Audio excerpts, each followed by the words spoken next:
আসসালামু আলাইকুম ভিউয়ার্স, সবাই কেমন আছেন? আশা করি যে যেখান থেকে ভিডিওটি দেখছেন আল্লাহর অশেষ রহমতে ভালো আছেন। আজ আমি আপনাদেরকে দেখাবো এই নাড়া ড্রেসের ডিজাইনটি। এই দেখুন আমি কিভাবে গলাটি তৈরি করে নিয়েছি। পিছনে আমি গোল গলা দিয়ে নিয়েছি,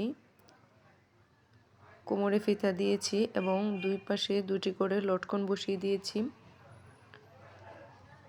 এই ড্রেসের হাতাটিতে আমি কুচি রেখেছি, যাতে ড্রেসটির সাথে হাতাটি খুব সুন্দর ম্যাচিং হয়েছে। এই ড্রেসটির সাথে আমি একটি কালো সালোয়ার সেলাই করেছি, আর সালোয়ারটির নিচে দিয়ে একটু ফাড়া দিয়ে একটি সুবোতাম বসিয়ে নিয়েছি।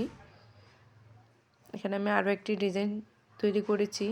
এই সালোয়ারটির কাটিং এবং সেলাই ভিডিও আমার চ্যানেলে দেওয়া আছে, চাইলে আপনারা দেখে নিতে পারেন।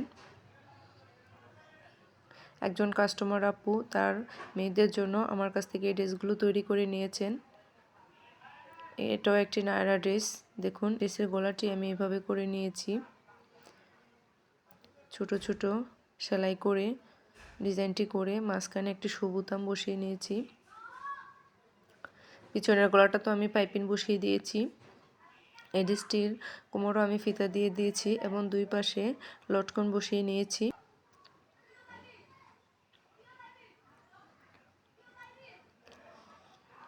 এই ড্রেসের হাতাটি তো আমি কুচি হাতা দিয়েছি। তো দেখুন এই হচ্ছে আমার সম্পূর্ণ তৈরি করা ড্রেসটি। আর এই ড্রেসের সাথে আমি সালোয়ারটি এভাবে করে নিয়েছি, জামার কাপড় থেকে সালোয়ারের মুহুরির কাছে একটু ডিজাইন করে দিয়েছি। তো আমার ড্রেসের ডিজাইনগুলো কেমন হয়েছে অবশ্যই আপনারা কমেন্টসে জানাবেন।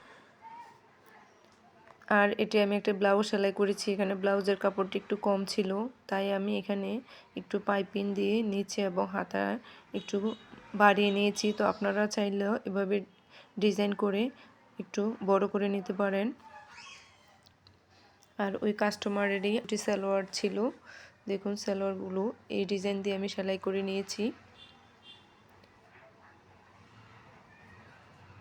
আশা করি ভিডিওটি সবার কাছে ভালো লেগেছে।